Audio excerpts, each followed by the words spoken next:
혹은 여러 번 모발 이식을 했는데 소위 망했다 이러면 재수술 시에는 어떤 수술이 실패한 이유와 함께 더 많은 점들을 고려해야 됩니다. 이식 부위 주변의 모낭 상태가 어떤지 다시 확인해야 되고, 현재 후두부 혹은 측두부에서 추가 채취할 수 있는 모낭이 얼마나 남아있는지도 자세하게 파악을 해야 됩니다. 이미 한번 채취를 진행을 했다면 뒷머리에 남아있는 모낭의 여유가 얼마나 남아있는지가 사실 굉장히 중요한 관건이니까요. 그리고 무엇보다 의사와 충분히 소통을 하셔야 돼요. 재수술에서는 여유롭게 진행할 수 있는 모낭이 많지 않을 수가 있습니다. 그렇기 때문에 가장 효율적으로 배치를 잘해야 돼요. 그게 어떻게 보면 실력이고 노하우겠죠. 제가 지금 11년 동안 갈고 닦은 모발 이식 노하우가 이런 겁니다.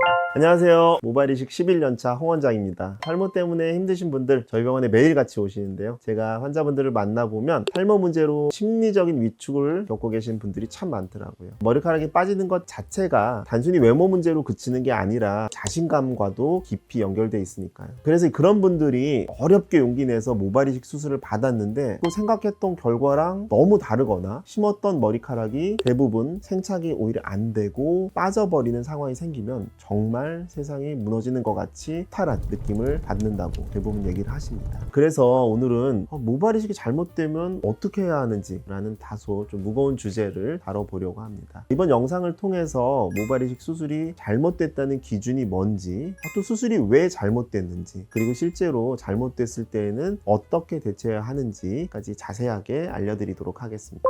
일단 모발 이식이 잘못됐다라는 기준에 대해서 구체적으로 어떤 상황을 의미하는지부터 짚어보겠습니다. 가장 흔하게는 수술을 했는데 머리카락이 제대로 나지 않아 밀도가 턱없이 부족한 상황을 들 수 있습니다. 분명히 수술 직후에는 잘 심어진 것 같았는데 시간이 지나도 심었던 모발이 자라지 않거나 아니면 자라더라도 너무 듬성듬성한 모습으로만 남았다 라고 할 때 누가 봐도 잘못됐다고 느낄 수밖에 없습니다. 또 생착은 됐는데 라인 자체가 너무 어색하게 잡혀서 딱 봐도 모발 이식한 티가 난다? 인형머리처럼 어색하다? 이식 부위와 기존 모발이 뭔가 따로 노는 느낌이 든다면 사실 그것도 사실상 수술 결과가 별로 좋지 않다라고 생각이 듭니다. 아무리 머리카락이 잘 자라도 원래 있던 주변 모발과의 조화, 밸런스가 깨져버리면 굉장히 인위적인 모습이 강하거든요. 자, 여기서 밸런스라는 것이 굉장히 중요한데요. 밸런스라는 것은 내 기존 머리카락과의 어우러짐입니다. 예를 들어서 M자만 심었는데 기존 머리랑 따로 놀고 얘만 더듬이처럼 보일 수가 있어요. 일단 그거는 아무리 밀도를 빽빽하게 심어도 방향 자체가 잘못될 거기 때문에 밸런스가 안 맞죠. 또 하나는 우리가 가장 많이 하는 실수 중 하나가 밀도를 높이는데 앞쪽에만 높이는 거예요. 그러면은 우리가 머리를 이렇게 머리띠 같은 거 했을 때는 굉장히 많아 보이는데 실제로 머리를 딱 풀렀을 때는 위에는 헝하고 이쪽 라인에만 뭔가 띠처럼 머리카락이 나 있는 모습도 볼 수 있습니다. 그렇기 때문에 모발 이식이 좀 잘못됐다 느끼는 거는 가장 중요한 거는 밸런스가 깨지고 자연스럽지 못하고 밀도가 떨어지는 모습, 이런 부분들이 모발 이식이 실패했다, 잘못됐다 라고 생각이 듭니다.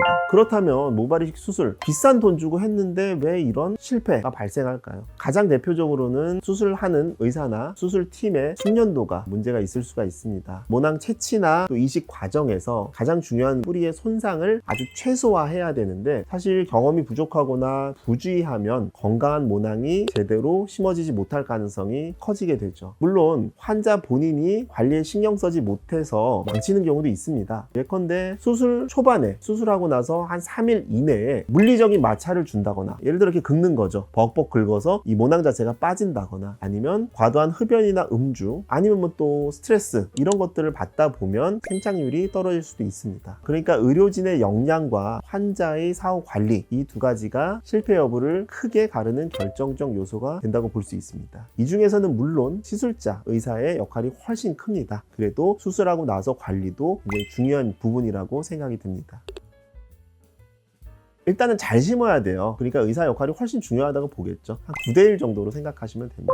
그렇다면 수술이 제대로 되지 않았을 경우에는 과연 어떻게 대처해야 될까요? 아마 환자분들께서는 굉장히 막막하실 텐데 제가 하나씩 정리를 해드리자면, 모발 이식 수술을 받고 보통 2, 3주 정도 지났을 때 머리카락이 막 빠지거든요. 그러면 이제 환자 입장에서는 불안해요. 이거 수술 뭐 잘못된 거 아니야? 뭐 왜 이렇게 빠지지? 막 이렇게 걱정하신 분들이 있을 수 있는데요. 그거는 이식된 모낭으로부터 싱싱하고 좋은 모발이 새롭게 자라나기 위한 일종의 털갈이 과정이라고 생각을 하시면 됩니다. 사실 이때가 마음고생이 굉장히 심할 때예요. 그래서 보통 이 시기부터 2달, 3달 이거를 우리가 암흑기 이렇게도 부르거든요. 이 시점은 굉장히 힘든 시기지만 모낭들이 새로운 머리카락을 만들기 위한 준비 과정이다 이렇게 생각하시고, 수술하고 나서 3개월까지는 마음을 비우셔야 됩니다. 머리카락이 자연스럽게 빠지고 오히려 기존에 있는 머리카락도 같이 빠질 수가 있어요. 그렇기 때문에 암흑기라고 하는 이 시기에는 자연스럽게 머리가 빠지는 거에 대해서 너무 수술 실패 이런 거 생각하지 마시고 걱정 안 하셔도 됩니다. 자, 그 후에 최소 보통 한 4개월 정도 그리고 1년까지는 모낭이 자리를 잡고 모발이 자라나는 시간이 상당히 걸리죠. 그래서 수술 결과에 대해서 판단은 보통은 1년을 기준으로 잡으시는 게 가장 좋습니다. 적게 잡아도 보통 10개월 지나고 나서 생각을 하시는 것이 좋습니다. 물론 1년 정도 지나도 별다른 변화를 못 느낀다면 이거 진짜 재수술 쪽을 고려해야 될 수 있겠죠. 그럴 때는 수술 받은 병원에 가서 일단 얘기하시고 재수술을 받은 방법이 가장 좋습니다. 만약에 해당 병원에서 수술이 어렵다거나 또 이미 한번 잘못됐기 때문에 환자와 의사 어떤 신뢰 이런 관계에 있어서 조금 믿을 수 없다라고 생각이 드시면 다른 병원을 찾아가 보는 것도 방법입니다. 그런데 재수술은 한정적인 모낭으로 새롭게 배치를 해야 되기 때문에 조금 더 신중하게 접근을 해야 됩니다. 즉 재수술은 첫 수술보다 난이도가 사실 몇 배는 높기 때문에 정말